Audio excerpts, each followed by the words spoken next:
ভাই আপনার বাজেট কি ৳১২,০০০? আর এই ৳১২,০০০ মধ্যে বড় ডিসপ্লে, স্টাইলিশ ডিজাইন এবং বিশাল ব্যাটারি ব্যাকআপ আছে এমন একটি স্মার্টফোন খুঁজছেন? তাহলে এই ভিডিওটি মনোযোগ দিয়ে দেখুন। কারণ আজকে আমরা কথা বলব টেকনোর সদ্য নতুন লঞ্চ হওয়া একটি স্মার্টফোন নিয়ে। Presenting Tecno Spark 40C। ফোনটির ডিজাইন দেখতে অনেকটাই আইফোনের নাম্বার সিরিজের মতো। তবে এর পিছনে ২ টি ক্যামেরা বাম থাকলেও আসলে এখানে একটি ক্যামেরা রয়েছে। এর বডি ফ্রেম প্লাস্টিকের, তবে এর রেয়ার প্যানেল দেখতে অনেকটা ম্যাট ফিনিশিং বা গ্লসি স্টাইলিশ ডিজাইনের মতো। সেই সাথে সাইড মাউন্টেন ফিঙ্গারপ্রিন্ট স্ক্যানার রয়েছে। আর এই ফিঙ্গারপ্রিন্ট স্ক্যানার যথেষ্ট ফাস্ট অ্যান্ড অ্যাকুরেট কাজ করে, অর্থাৎ টাচ করার সাথে সাথে ফোন আনলক হয়ে যায়। ফোনটিতে IP64 রেটিং রয়েছে। দ্যাটস ওয়াই ফোনটি টুকটাক ধুলাবালি এবং পানি প্রতিরোধী এবং ফোনটিকে রান করছে অ্যান্ড্রয়েড 15। ফোনটিতে আপনারা 4 জিবি র্যামের পাশাপাশি আরো ভার্চুয়াল 4 জিবি র্যাম এক্সটেনশন সুবিধা পাচ্ছেন।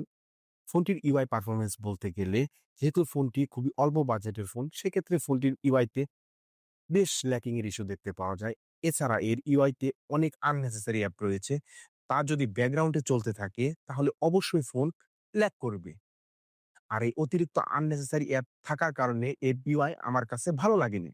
ফোনটিতে 6.67 ইঞ্চির আইপিএস এলসিডি প্যানেলের পাশাপাশি 120 হার্টজ রিফ্রেশ রেট রয়েছে এবং এর ডিসপ্লের রেজোলিউশন হলো 1600/720 পিক্সেল এবং এর পিক্সেল ডেনসিটি হচ্ছে 272 পিপিআই এবং এর ডিসপ্লের ব্রাইটনেস হচ্ছে 700 নিটস।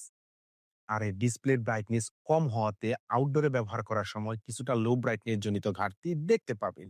ফোনটির রিয়ার প্যানেলে 13 মেগাপিক্সেলের মেইন ক্যামেরা রয়েছে, যার ইমেজ কোয়ালিটি তেমন একটা ভালো ছবি প্রোভাইড করে না।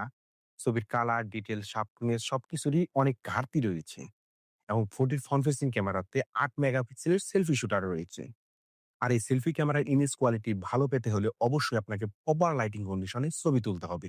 তাহলে বেশ ভালো রকমের ছবি প্রোভাইড করে। ফোনটিতে হাই 2K 30 এফপিএস এর ভিডিও শুট করতে পারবেন এবং ফোনটিতে কোনো ওআইএস বা এআইএস এর সাপোর্ট না থাকার কারণে আপনারা একদম স্টেবল একটি পারফরম্যান্স পাবেন না। ভিডিও করার সময় কিছুটা ঝাঁকুনির ফিল পাবেন। ফোনটিতে 6000 এমএএইচ এর ব্যাটারি রয়েছে, যা একবার ফুল চার্জে বেসিক ইউজে প্রায় ২ দিন পর্যন্ত ব্যাটারি ব্যাকআপ পাওয়া যাবে। তবে আপনি যদি হেভি ইউজ করেন তাহলে প্রায় ৮ থেকে ৮.৫ ঘন্টা ব্যাটারি ব্যাকআপ পাওয়া যাবে এবং সেই সাথে ফোনটিতে ১৮ ওয়াটের চার্জার এর বক্স কন্টেন্টই দেয়া থাকবে। ফোনটিতে প্রসেসর হিসেবে রয়েছে MediaTek Helio G81। এটি একটি 4G ভেরিয়েন্টের প্রসেসর, যার ট্রানজিস্টর সাইজ হচ্ছে ১২ ন্যানোমিটার এবং জিপিইউ হিসেবে রয়েছে Mali G52 MC2। ফোনটি যেহেতু গেমিং সেন্ট্রিক ফোন না, সেক্ষেত্রে ফোনটিতে ভারী যেসব গেম আছে লাইক ফ্রি ফায়ার, পাবজি সব গেম না খেলাই ভালো। তবে টুকটাক নরমাল গেমিং করলে ভালো পারফরম্যান্সই পাওয়া যাবে এবং ফোনটিতে যদি ১৮ ওয়াটের চার্জারের জায়গায় আরেকটু বাড়িয়ে দিত তাহলে আমরা ফোনটি খুব দ্রুত চার্জ করতে পারতাম এবং বেশ ভালো হতো।